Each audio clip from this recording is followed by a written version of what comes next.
विनोद बिहारी जू की जय। श्री गोविंद गोपीनाथ मरन मोहन जू की जय। नित्य ललित विष्णु विष्णुपाद अष्टोत्तर शत शिशिमार भक्तिवेदांत नारायण गोसाई महाराज श्री गुरुदेव की जय। नित्य ललित विष्णु विष्णुपाद अष्टोत्तर शत शिशिमार भक्तिवेदांत वामन गोसाई महाराज की जय। नित्य ललित विष्णु विष्णुपाद अष्टोत्तर शत शिशिमार भक्तिवेदांत स्वामी महाराज श्रील प्रभुपाद की जय। नित्य रूप विष्णु विष्णुपाद अष्टोत्तर शत शिशिमार भक्ति प्रज्ञान केशव गोसाई महाराज की जय। नित्य रूप विष्णु विष्णुपाद अष्टोत्तर शत शिशिमार भक्ति सिद्धांत सरस्वती गोसाई प्रभुपाद की जय। नित्य रूप विष्णु महाभगवत श्री गोक्षर बाबाजी महाराज की जय। नित्य रूप विष्णु श्री सच्चिदानंद भक्ति विनोद ठाकुर की जय। नित्य रूप विष्णु वैष्णव सार्वभौम श्री जगन्नाथ दास बाबाजी महाराज की जय। श्री रूपानुगुपर्य गुरु वर्ग की जय। श्री रूप सनातन भट्ट रघुनाथ श्री जीव गोपाल भद्रदास रघुनाथ चार गोसाई प्रभु की जय। श्री स्वरूप दामोदर राय रामानंदारी श्री गौर पार्षद वृंद की जय। नाम अक्षय श्री हरिदास ठाकुर की जय। प्रेम से कहो श्री कृष्ण चैतन्य प्रभु नित्यानंद श्री अद्वैत गदाधार शिवासरी गौर भक्त वृंद की जय। श्री क्षेत्र मंडल गौर मंडल व्रज मंडल मथुर वृंदावन धाम की जय। सर्व अभिष्ट विदात गिरिराज महाराज की जय। श्री राधा कुंद श्याम कुंद की जय। श्री यमुना देवी गंगा देवी की जय। श्री तुलसी महारानी वृंद देवी की जय। श्री भक्ति देवी की जय। श्री पूर्णमासी योगमाया की जय। श्री गोपेश्वर महादेव की जय। श्री हरिनाम संकीर्तन की जय। अनंत कोटि वैष्णव वृंद की जय। ग्रंथराज श्रीमद् भागवतम की जय। श्री रास-पाñcādhyāyī की जय। श्री निताय गौर प्रेमानंदे हरि हरि बोल। ॐ अज्ञानतिमिरान्धस्य ज्ञानाञ्जनशलाकया चक्षुरुन्मिलितं येन तस्मै श्रीगुरुवे नमः। नमो ॐ विष्णुपदाय राधिकाय प्रियात्मने श्रीमद्भक्तिवेदान्त नारायणीति नामिने। नमो ॐ विष्णुपदाय कृष्णपृष्ठाय भूतले श्रीमते भक्तिवेदान्त स्वामिनेति नामिने। वाञ्छकल्पतरुभ्यश्च कृपा सिन्धुभ्य एव च पतितानां पावनेभ्यो वैष्णवेभ्यो नमो नमः। नमो महावदान्याय कृष्णप्रेमप्रदायते कृष्णाय कृष्णचैतन्य नाम्ने गौरत्विषे नमः। गुरवे गौरचन्द्राय राधिकायै तदालये कृष्णाय कृष्णभक्ताय तरभक्ताय नमो नमः। यं प्रव्रजन्तमनुपेतमपेतकृत्यं द्वैपायनो विरहकातर आजुहाव पुत्रेति तन्मयतया तरवोऽभिनेदुस्तं सार्वभूतहृदयं मुनिमानतोऽस्मि। नारायणं नमस्कृत्य नरं चैव नरोत्तमं देवीं सरस्वतीं व्यासं ततो जयमुदीरयेत्। शृण्वतं स्वकथा कृष्ण पुण्यश्रवणकीर्तन हृदन्तस्तो ह्यभद्राणि विधुनोति सुहृत्सतम्। नष्टप्रायेष्वभद्रेषु नित्यं भगवत सेवया भगवत्युत्तमश्लोके भक्तिर्भवति नैष्टकी। तवैवास्मि न जीवामि त्वया विना इति विज्ञाय राधे त्वां नायमां चरणान्तिकम्। भक्त्या विहीना अपराधलक्षाय क्षिप्ताष्टकामादितरङ्गमध्ये कृपामयि त्वां शरणं प्रपन्ना Vrinde namaste charanarvindam. Bhaja Shri Krishna Chaitanya Prabhu Nityananda Shri Advaita Gadadhar Shivasari Gaur Bhakta Vrinda. Hare Krishna, Krishna Krishna, Hare Hare, Hare Rama, Rama Rama, Hare Hare. Dandavat pranams Madhavi Didi and Gargaraj ji. Hare Krishna.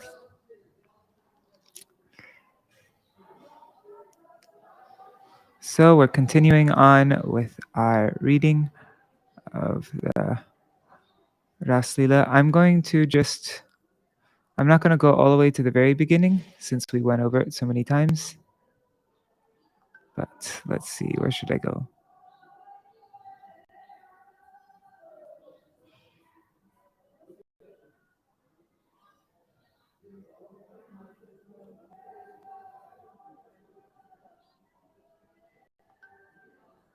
Let's go back to this point. Okay. So let's one more verse back. Okay. Yeah, that's a good point. As the gopis were singing and enjoying love play with their darling Achyuta, the infallible, the exclusive beloved of Lakshmi, he clasped them in a tight embrace with his arms around their necks.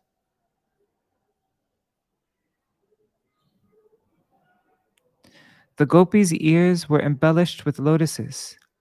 Their curly locks were swaying against their cheeks, and their lotus faces were sparkling with drops of perspiration. All of these enhanced their unprecedented beauty. Their anklets and bracelets were ringing out, and the flowers in their hair were falling down as they were dancing with Bhagavan Sri Krishna in the Ras Mandal. Bees hummed sweetly in tune with the singing. Ramapati Shri Krishna, the master of the goddess of fortune, danced with the beautiful Vraj maidens, embracing them, holding their hands, casting love-filled glances, smiling, and enjoying carefree, amorous play with them, just as a child plays with his own shadow.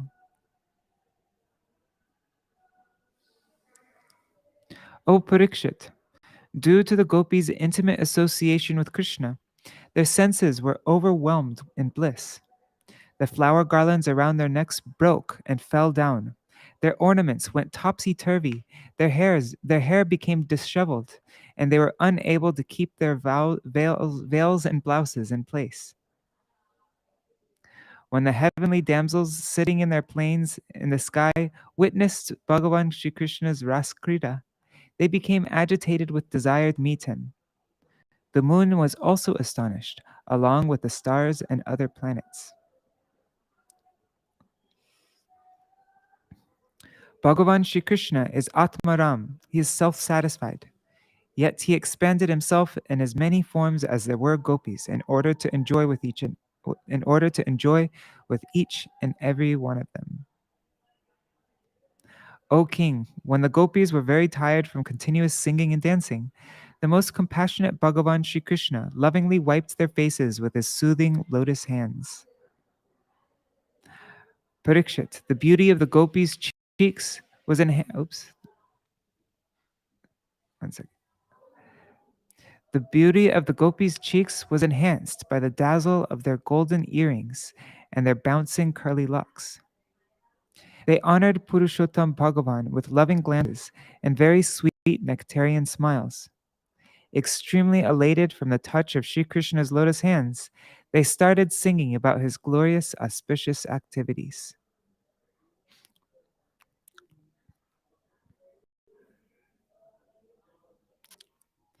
Bhagavan's forest flower garland had been crushed from the gopis' tight embraces and was colored with the saffron paste from their breasts. Attracted to the aroma of the garland, hordes of bees were buzzing all around him, and like the topmost of Gandharvas. No, like the topmost Gandharvas, um, they were singing his glories. They followed him as he entered the Yamuna in the company of all the gopis to alleviate his fatigue. Bhagavan Sri Krishna broke all barriers of social customs and Vedic morality and engaged in water games with the cowherd damsels, just as a king of elephants who, wary from conjugal play, rushes into a pond or river with his consorts and sports in the waters.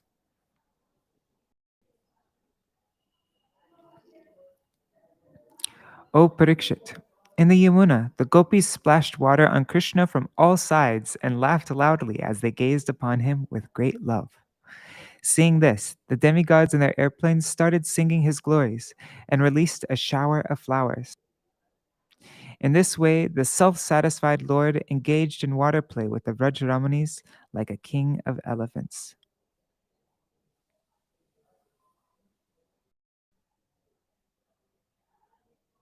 Then Shri Krishna emerged from the Yamuna and started roaming in a charming flower garland on the riverbank. A gentle breeze was blowing, making the whole atmosphere vibrant with the heavy aroma of all the blossoming flowers growing on the land and in the water. Surrounded by the Vraj maidens and the bees, he seemed like an intoxicated king of elephants wandering about with his she elephants.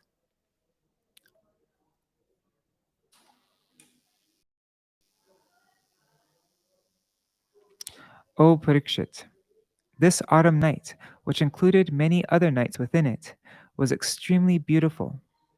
The whole area was lit up by the moonlight, and all those ecstatic ingredients of the autumn season that the scribe were fully present. Bhagavan Sri Krishna performed transcendental pastimes along with his most beloved gopis on the bank of the Yamuna, in her waters and in the forest, and thus fulfilled his purpose. By this Leela, he completely subdued Cupid, who derives his existence from Sri Krishna, as well as the concomitant actions and reactions result from mundane lust.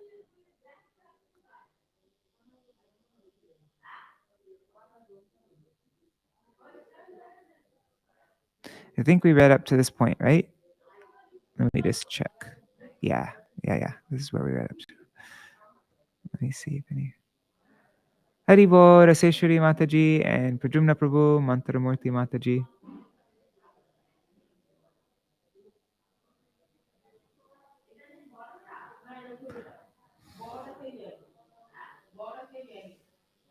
In answer to this question, I haven't heard specifically one should read Chaitanya Bhagavat, but probably.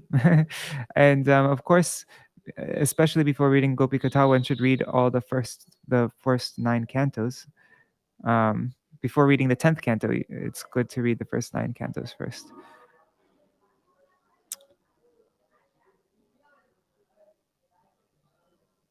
But I remember reading something. Was it Srila Prabhupada who said that it's good to first read Srimad Bhagavatam and then Chaitanya Charitamrita? Did I remember reading something? I think I remember reading something like that. Or was it the other way around? I have to look. But I thought I remember reading that in a purport. Okay, verses 26 to 27. Shri Parikshit Uvacha Sangstapanaya Dharmasya Prashamaye Tarasya Cha Avatirno Hi Bhagavan Ankshena Jagarishvara Sakatam Dharma Setunam Vakta Karta Bhirakshita Pratipam Acharad Brahman Paradara Bhimarshanam. Parikshit Maharaj questioned, O best of sages, Bhagavan Sri Krishna, the Lord of the entire creation, advented, along with his plenary portion Balaram, to establish religiosity and to annihilate irreligion. He himself institutes, guards, and instructs religion and moral principles. Why then did he violate them by touching other men's wives? Srila Śrīdhara Swami Pad's Bhāvārtha Dīpikā.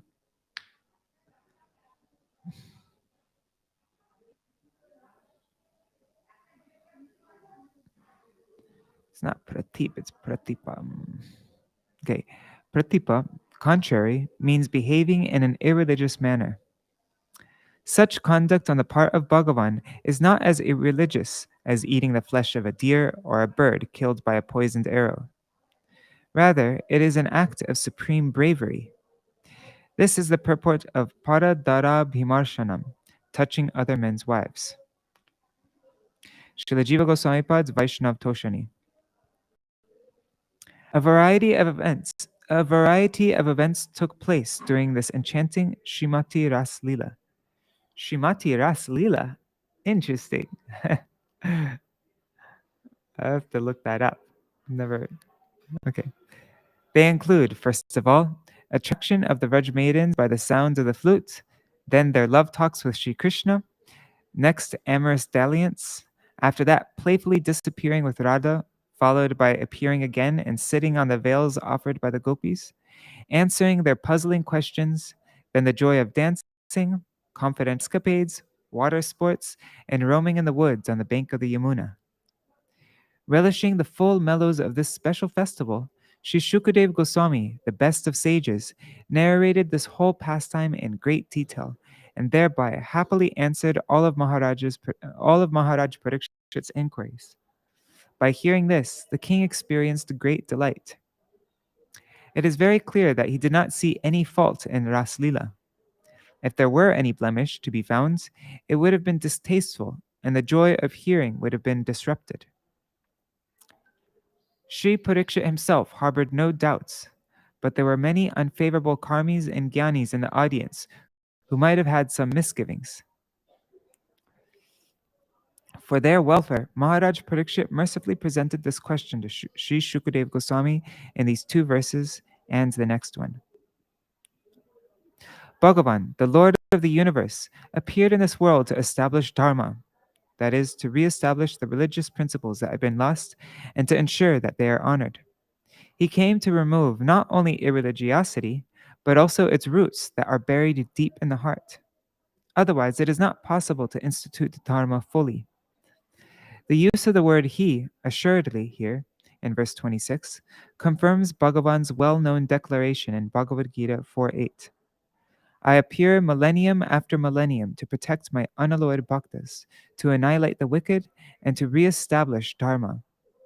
The word Bhagavan means this, that the Supreme Lord exercises special powers to do this. He appears with his plenary portion Baladev due to the seriousness of his mission. Why is he so insistent on doing this? Because he is the Lord and maintainer of the universe. If he does not protect his creation, then the world would certainly come to an end. In Bhagavad Gita 10:42, he says, with only one plenary portion, I pervade the entire universe. According to this logic, Bhagavan Shri Krishna is the Supreme Lord, full in all six offices, and complete in himself.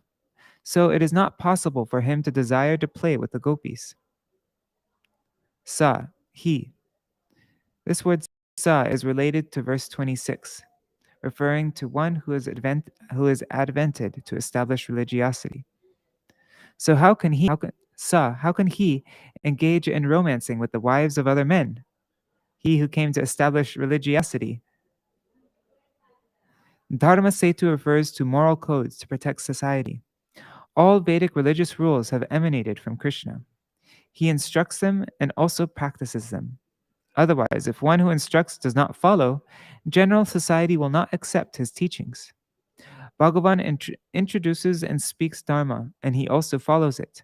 So how can he act irreligiously?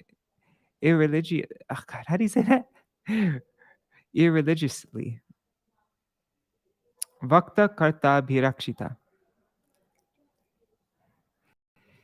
He is not only the original speaker, the original Vakta, and creator, the Karta of Dharma, but he protects Abhirakshita.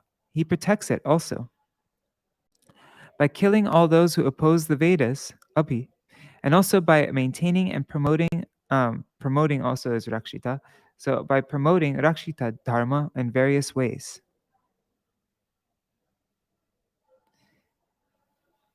He kills those who oppose Dharma, and he maintains and promotes it in various ways. So if Bhagavan Shri Krishna is the original speaker, executor, and protector of religious principles, how can he act contrary to them by embracing the wives of other men? So now, Shukadeva Goswami is saying, now Parikshit Maharaj is saying, O best of Brahmins, O direct personification of the Vedas, your whole dynasty is implicated by Krishna transgressing Vedic codes. Shri Krishna is known as Brahmanya Dev, the protector of the Brahmins. So it is illogical for him to act immorally by embracing other men's wives. For Brahmanya Dev Shri Krishna to do such an act is unthinkable. If morality is transgressed in this way, you Brahmins, who are the personification of the Vedas, are held blameworthy. Shri Shukadev might say, "O dear one, why did Bhagavan engage in romantic play with other men's wives? How can I comprehend all this? He is the all-powerful controller. It is beyond my ability to understand his Leela." Anticipating such an answer, Shri Parikshit Maharaj said, "O Brahman, you are the embodiment of all the Vedas, decorated with omnipotence. Nothing is inaccessible to you." Srimad Bhagavatam 10:32-21 said, Maya paroksham bhajata tirohitam. When I was hiding, I was still loving you. With this statement, Krishna becomes the promoter of adharma, immoral conduct, and also the performer of adharma by directly associating with the gopis. Repeatedly behaving in this immoral way, you have perpetrated and maintained adharma and are more at fault than others who perform adharma. By such behavior on your part, you have destroyed dharma and have instituted adharma and given it credibility. Maharaj Parikshit is propagating this philosophical truth. Bhagavan Shri Krishna has advented with his plenary portion Baladev to establish dharma and annihilate adharma. In this statement, it is said that dharma is planted. But to initiate the varnashram dharma is something very ordinary. The word sangstapan, to institute, indeed indicates his real purpose, which is to present some special dharma, namely Shuddha Bhakti. Furthermore, Padma Purana states, always remember Vishnu and never forget Vishnu. All directives and prohibitions from the Shastras are included in this. So what's the purpose of Dharma? It's to always remember Vishnu and never forget him. Everything that we see in the Vedas, all instructions are included in this. Shri Kunti Devi also affirms the main reason for Krishna's descent in Srimad Bhagavatam 1:8-20. O Shri Krishna, you have appeared to bestow bhakti yoga upon pure-hearted, swan-like sages. How can I, being a woman, understand you? Śrīdhara Swamipad has said in his commentary on this verse, Hey Shri Krishna, you attract self-satisfied personalities by your attributes and bless them with bhakti yoga. This is the reason for your appearance. Krishna's power alone bestows prem bhakti, even without giving any instructions. In this way, all elements contrary to bhakti yoga are automatically destroyed without the need for any special endeavor. So why will such a powerful Supreme Lord mingle with other men's wives? The fact is that he never performed any immoral act by enjoying with other women, because he is dharma setu. That is, he is the speaker, executor, and maintainer of Shuddha Bhakti, which is the core of all dharma. The main reason for Krishna's appearance is to give prem, the fruit of prem bhakti. In service to Krishna, all other duties are to be disregarded. So the gopis abandoning service to their husbands is the extension of prem bhakti, because it is also a display of neglecting any other duty. Srimad Bhagavatam 11:29 states, Tavat karmani kurvita. One should perform Vedic ritualistic activities till one becomes detached from mundane attachments and acquires faith in hearing Harikatha. Accordingly, sadhaks should perform Vedic ritualistic activities until they develop Shraddha, but not after that. This is the validation for disregarding all other duties. This being the case, what more can be said for the Nitya Siddha gopis? Shri Krishna is Bhagavan and Lord of the universe. He is the source, he is the Ankshi of all that be, including the gopis. They are his parts, his Anksha, and are separated from him in order to perform pastimes. Hence, the meeting of the whole with his parts is not adharma. He is the supersoul of everyone, and he is also eternally present with the gopis. Thus, there is no fault in their meeting. There is no possibility of Krishna behaving contrary to dharma by meeting by meeting other ladies. Paradhara bimarshanam. Here the word para means supreme, intrinsic potency, and dara means his own ladies.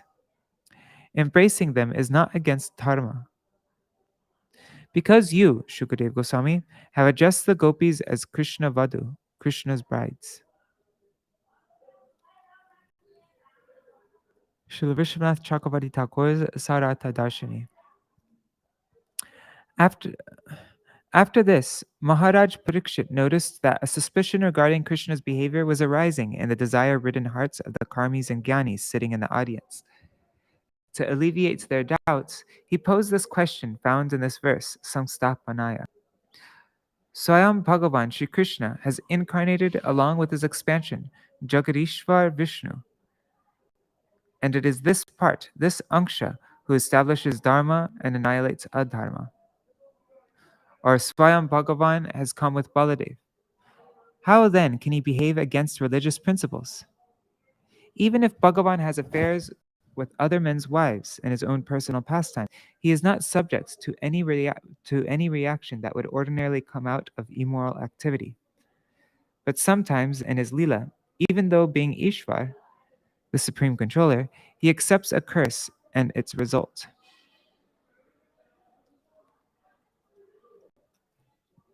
One second, just seeing.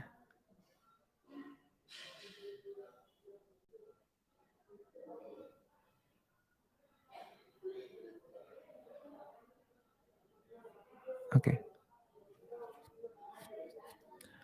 Aptakamo yadupati kritavan vayajugupsitam kim abhipraya etanna sanshayam chindisu vrata. Bhagavan Shri Krishna is eternally self-satisfied. His heart is never touched by extraneous desires.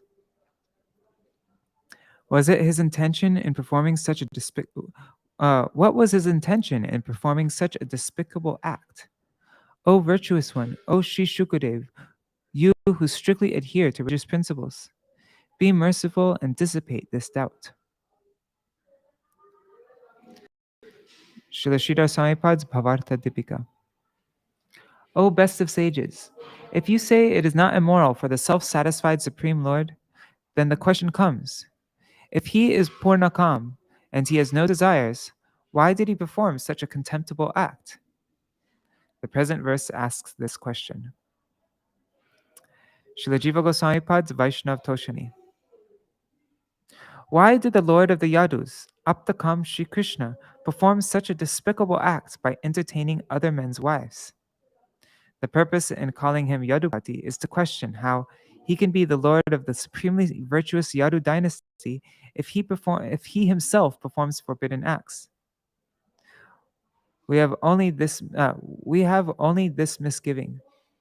We do not question him in any other regard, so please remove this doubt. The word "ar" has been used here to indicate the suspicions arising in many members of the audience. Shri Krishna is the perfectly self-satisfied Supreme Lord and crest jewel of the righteous Yadu dynasty, but his conduct of enjoying others' wives is against Shastra. He is instructed moral principles, but he himself is not following. Consequently, the hearts of the karmis and jnanis are shaking with doubts. Hey, Suvrata, O you who are firmly established in celibacy and attached to virtuous behavior, please destroy our doubt. Otherwise, the righteous behavior of people like you will become extinct. Suggesting another meaning, Sri Parikshit Maharaj expressed his opinion indirectly. Yadupati, Krishna himself is the Lord of the Yadus, and everyone in the Yadu dynasty is a top-class devotee. He is very merciful to his devotees. Did he perform this contemptible act, being impelled by his propensity to shower mercy? It is an indisputable fact that he always acts favorably towards them.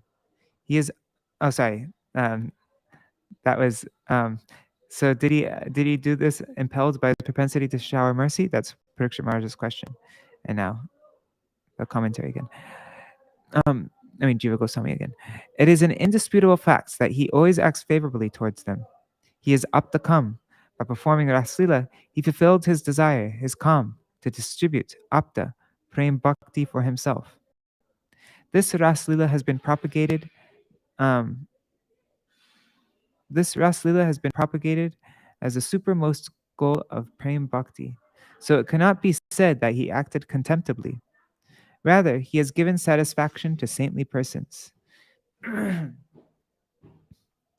O you who are fully fixed in bhakti, without hesitation, remove our doubts. This ras krida of Bhagavan is full of the nectar of prem bhakti, and I have personally no doubt regarding this. And in this assembly, there are many great personalities who are infused with the nectar of bhakti and who are well versed in Shastra. They also harbor no suspicions. Yet some unfavorably inclined persons are present as well, and they are ignorant regarding the fundamental truths of bhakti. This question is for their welfare.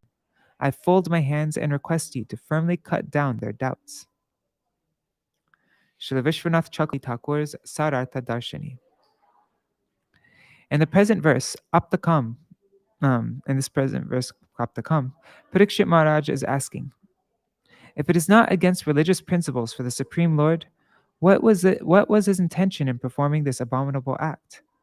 He is Aptakam and Purnakam, so it is not correct to say that he did it to fulfill his lusty desires. He performs this despicable act even though he is devoid of the sense enjoyment. Even though he is devoid of the sense of enjoyment. This has cast a shadow on his character. If it is said that this was necessary for the present avatar, then how could he be the lord of the Yadu dynasty, which is supremely religious? In this regard, I and many others are skeptical. Na has been used to denote us. He is Aptakam and Atmaram, yet he took great delight in dallying with the Vraj Gopis, who are the embodiment of love and bliss. This is a very deep and confidential concept. Hey, Suvrata, you who had strictly adhered to proper behavior, yet you yourself are deeply absorbed in this lila. This increases my doubt. Mercifully eradicate this suspicion.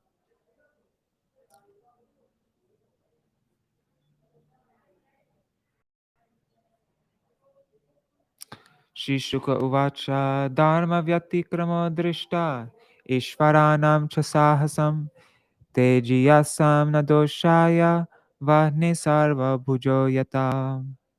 Shri Shukadev Goswami said, O king, sometimes the Supreme Lord and some very powerful godly personalities courageously carry out some scandalous action, but the purity of their character prevails, just as fire remains uncontaminated while devouring everything it touches.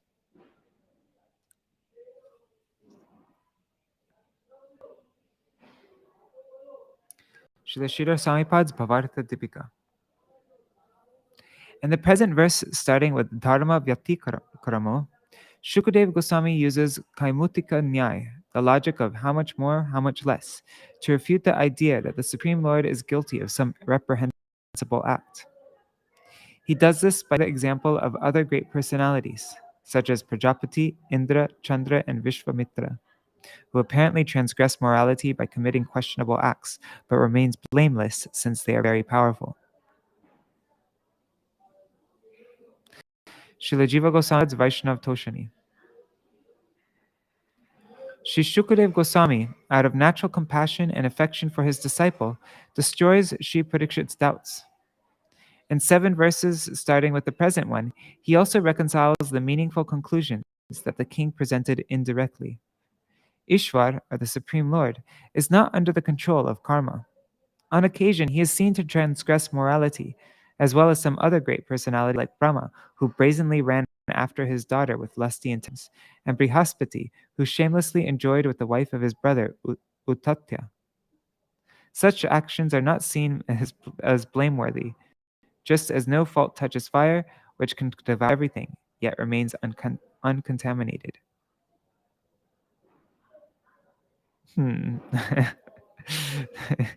Okay. Srila Viśvanātha Chakravartī Thakur's Sārārtha Darśinī. Ishvar, the Supreme Lord, does not have to undergo any reactions to his karma, so he does not incur any blame when he dares to meet intimately with other men's wives. There is no possibility of any fault in his deeds. With this intention, Sri Shukadev speaks these 7 verses, starting with Dharma Vyatikramo. In the present verse, he answers the first question. Rudra and other gods may be seen to commit immoral acts, but they are not condemned due to the illustrious position they occupy. For example, fire can consume everything but remains pure. Similarly, the actions of these powerful persons are not censurable. Oh, this is a very famous verse. This is an important verse, good one to memorize. I don't have it memorized, I should memorize it. I kind of already know it from hearing it so much. Naitat samacharej jato manasapi hyanishvara vinashyatyacharan modhyad yatarudro tijam visham. Those who are incompetent should not even think of imitating the activities of powerful controllers. If some foolish person does so, he brings destruction upon himself.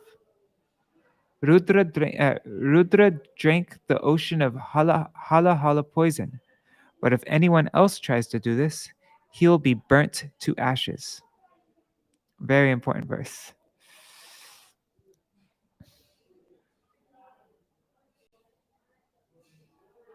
Śrīla Śrīdhara Swāmīpad's Bhāvārtha Dīpikā.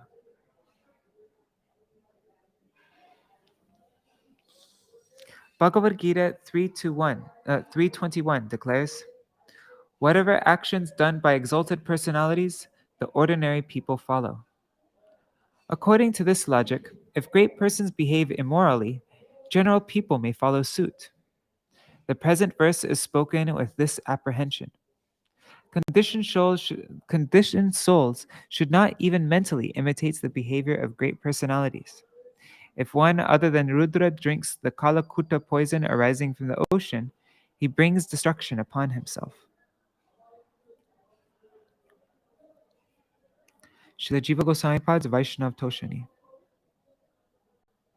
If exalted personalities engage in some contemptible actions, then what is surprising if others also do this? With this apprehension, Śrukadeva Goswami says that ordinary conditioned souls should not even think of doing such an act which transgresses Dharma. Samacharan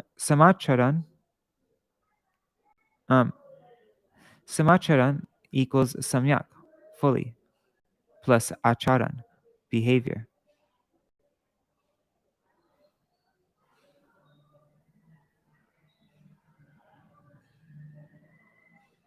Samyak has been used here in a negative sense, as a warning not to follow even an iota of such behavior. Manasapi, not even mentally what to speak of putting into action. He, certainly, vinashyati, if one acts in such a way, one incurs sin, suffers misery, and brings about his own destruction in this lifetime and in future lifetimes. Modyad, controlled by foolishness. If someone unaware of the majestic powers of great personalities and of his own incompetence copies them out of foolishness, he will meet his end. That is why it is absurd for an ordinary person to imitate Shiva drinking poison. An intelligent person will not be inclined to do this. The Kalakuta poison arising from the ocean is lethal, and one who drinks it will be instantly finished. That is why unintelligent people are warned not to imitate forbidden acts performed by persons of the status of Brahma and Shiva. Powerful rulers never meet their ends by acting in such a way. Rather, their acts display grandeur. After Shiva drank the Kalakuta poison, his throat took on a beautiful blue color, and he became more attractive. Srila Viśvanātha Chakravartī Thakur's Sārārtha Darśinī. Bhagavad Gita 3:21 states, Yad yad acharati shreshta. Whatever a great man does, the general people emulate. Whatever standards he establishes, all the world follows. According to this logic, others will also be inspired to do abominable acts in the wake of the precedents that Brahma and others have set by their immoral conduct. This verse has been spoken to address this point. There is no scope for the fallen conditioned souls to transgress Dharma, even mentally. If, out of stupidity, someone copies Shiva and drinks the Kalakuta poison, he will be instantly destroyed. But Rudra is glorified for doing so, and he became more beautiful when his throat turned blue. What verse are we reading up to? I just want to see really quick. 35. Okay. Ishvaranam vacha satyam tataiva charitam kvachit tesham yat svavacho yuktam buddhimang tat samacharit. The statements of superior competent authorities like Shiva should be accepted as valid, and one should act in accordance with their words. Occasionally, they also behave freely, defying accepted moral conduct. So an intelligent person should follow their favorable instructions that coincide with their exemplary conduct. Śrīla Śrīdhara Swamipad's Bhāvārtha Dīpikā.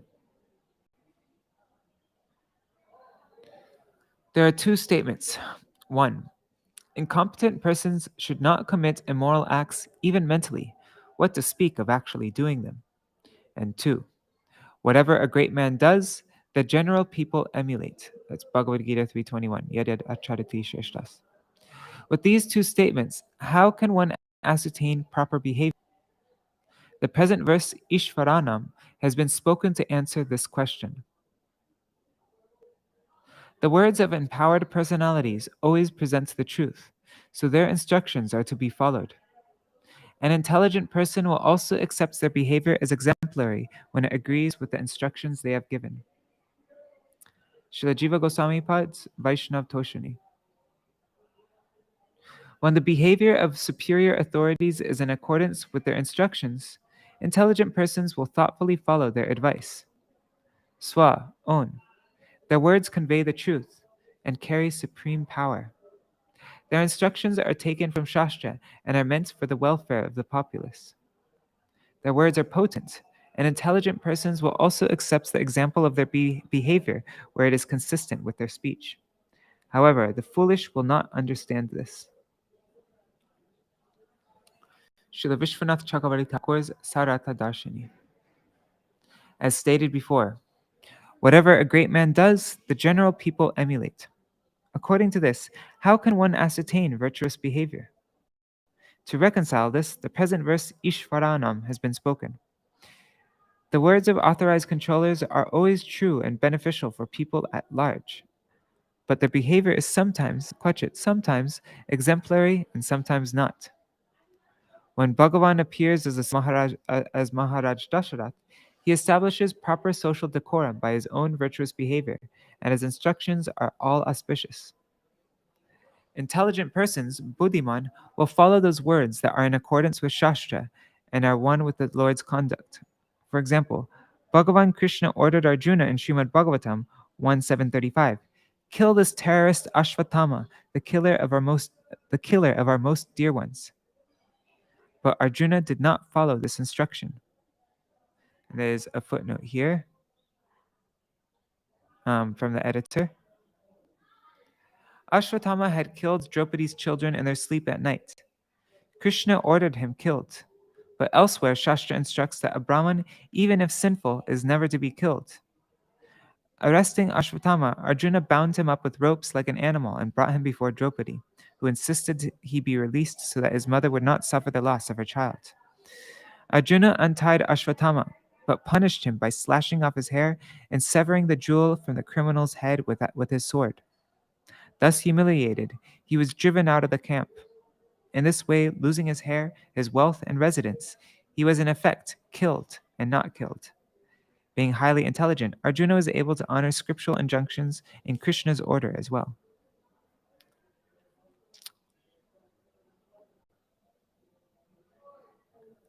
So Arjuna did not totally follow this instruction of Krishna, though. So the instructions that are supported by Bhakti Shastra are to be honored.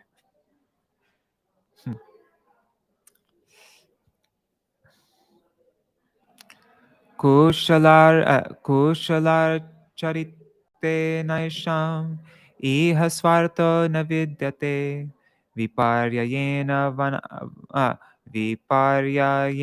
vanartho nirahankarinam prabho.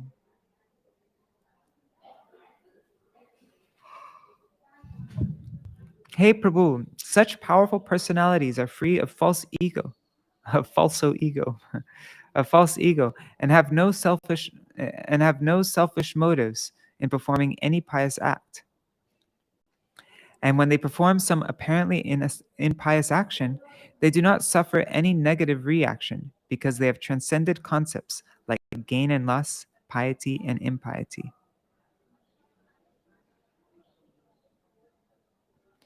Śrīla Swāmīpad's Bhāvārtha Dīpikā.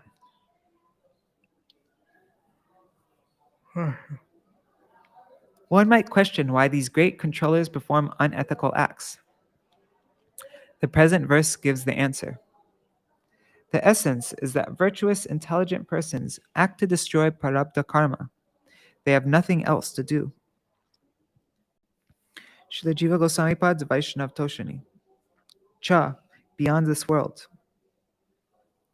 In the present verse, Va indicates a group. Competent persons are not subject to sinful reactions, even having performed impious acts. Why? The reason is that those who are free of false ego do not have to undergo reactions from piety and impiety. As they are devoid of the mood of I and mine, their actions are not subject to the laws of karma, and they do not fall down to the hellish planets. What else can be said about them? Hey Prabhu, this address means that you can understand everything.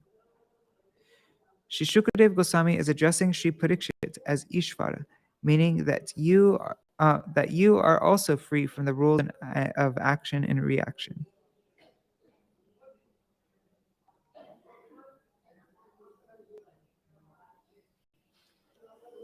Verse 33.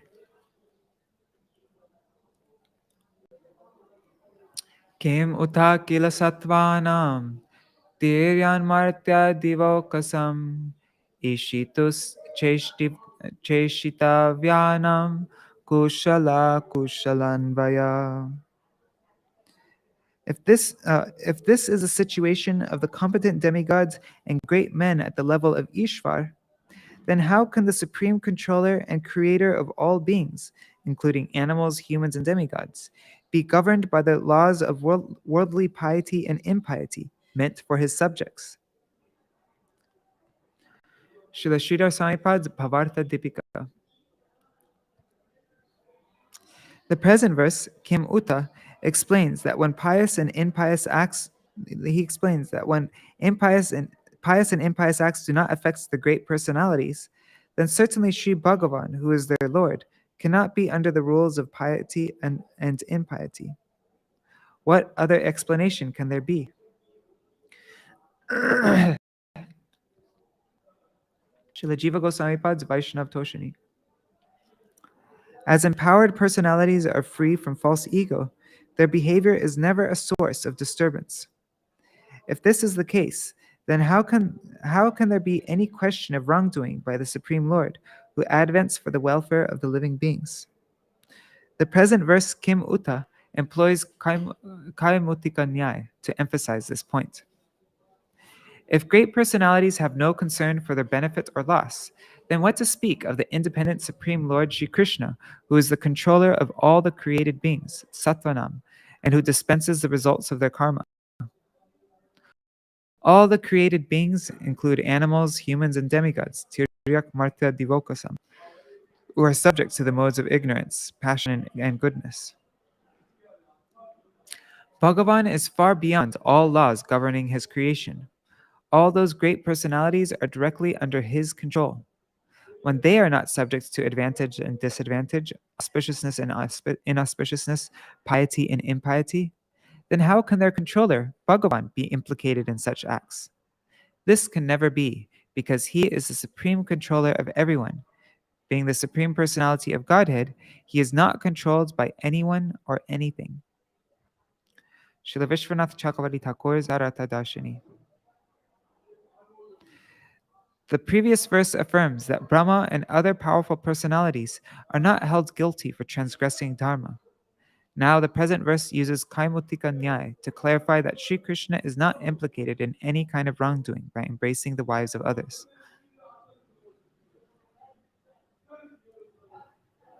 Yatpada pankaja paraga sheva tripta yoga prabhava vidudhat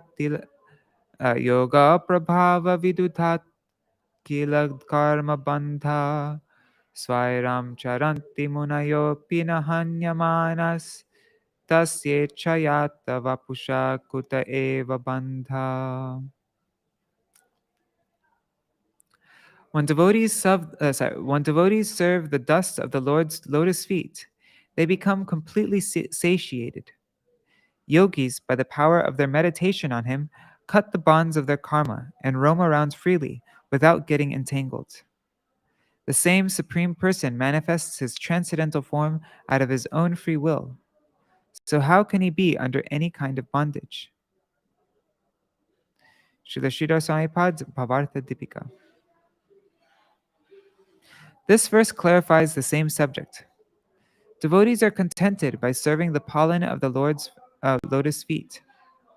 They become free from the bondage of karma and are able to attain a suitable body according to their desire to serve Bhagavan.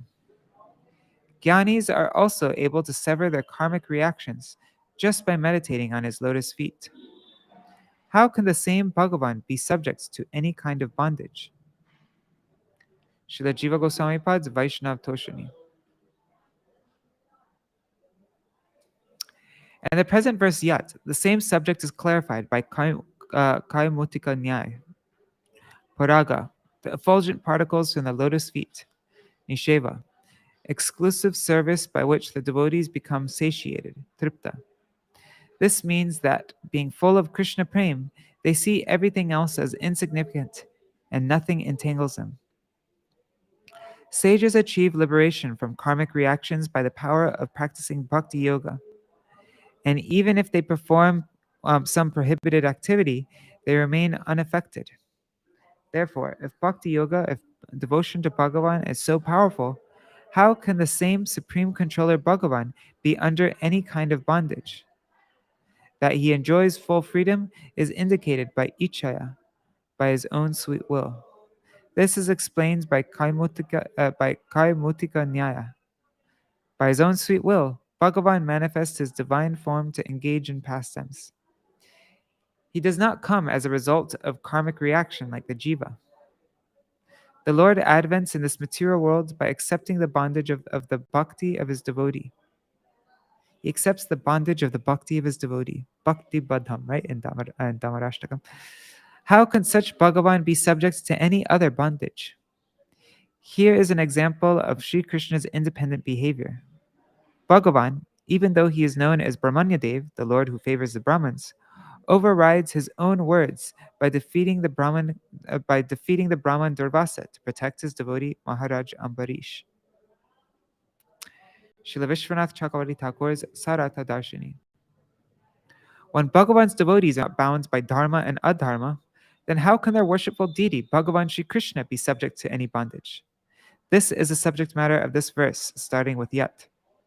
The devotees are freed from the clutches of karmic reaction just by the power of bhakti yoga and exclusive service to the Lord's lotus feet. These pure devotees can even cut down the results of the karma of those who come for their audience. So certainly, the worshipful Lord can never be touched by karma. And when that Bhagavan Shri Krishna advents here, he comes in his transcendental form out of his own free will, and his meeting with the wives of other men should be understood as completely spiritual, as they are expansions of his own Swarup. Okay, I'm going to end here. At first I wrote that I would, because, yeah, it's 8:30 already. I said I was going to read verse 35, but it's a little too much. So I'll just read the translation though. Krishna is a super soul and master of, and the master. Sorry, Krishna is a super soul and master, dwelling in the hearts of the gopis, their husbands, and indeed of all living beings. The same Bhagavan manifests his divine form to engage in playful pastimes. Okay, so we'll read from verse 35 tomorrow. All right. And verse 36. Oh, this is a very famous verse. Anugrahaya bhaktanam manusham deham ashrita bhajate tadrishi kreda ya shrutva tatparo bhavet.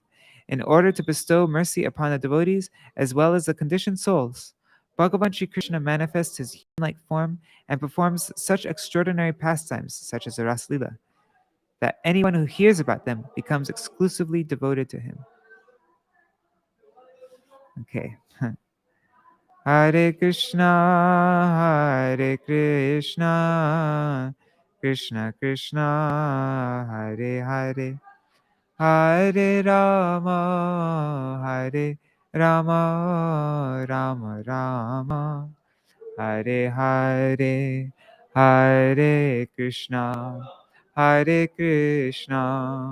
Krishna Krishna, Hare Hare, Hare Rama, Rama Rama, Hare Hare, Nitai Gaur, Hari Bol, Hari Bol, Hari Bol, Nitai Gaur, Hari Bol, Nitai Gaur, Hari Bol, Hari Bol, Hari Bol, Gaur, Hari Bol.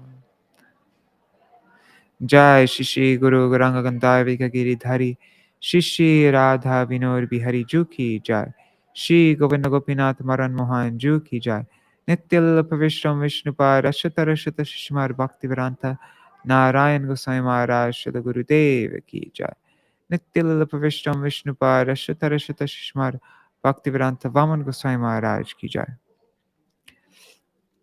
नित्य प्रविष्टम विष्णुपाद अश्वत रशत शिशुमार भक्ति भक्ति सिद्धांत सरस्वती गोसाई प्रभुपाद की जय नित्य प्रविष्ट महाभागवत श्री गोक्षर बाबाजी महाराज की जय नित्य प्रविष्ट वैष्णव सार्वभौम श्री जगन्नाथ दास बाबाजी महाराज की जय श्री रूपानुग गौरिया गुरुवार्ग की जय श्री रूप सनातन भट्ट रघुनाथ श्री जीव गोपाल भट्टदास रघुनाथ शार गोसाई प्रभु की जय श्री स्वरूप दामोदर राय रामानंदारी श्री गौर पार्षद वृंद की जय नाम चैश्ल हरिदास ठाकुर की जय प्रेम से कहो श्री कृष्ण चैतन्य प्रभु नित्यानंद श्री अद्वैत गदाधर शिवासरी गौर भक्त वृंद की जय श्री क्षेत्र मंडल गौर मंडल ब्रज मंडल मथुर वृंदावन धाम की जय सर्व अभिष्ट प्रदात गिरिराज महाराज की जय श्री राधा कुंद श्यामा कुंद की जय श्री मुन देवी गंगा देवी की जय श्री तुलसी महारानी वृंद देवी की जय श्री भक्ति देवी की जय श्री पूर्णमासी योग माया की जय श्री गोपेश्वर महादेव की जय श्री हरि नाम संकीर्तन की जय अनंत कोटि वैष्णव वृंद की जय समागत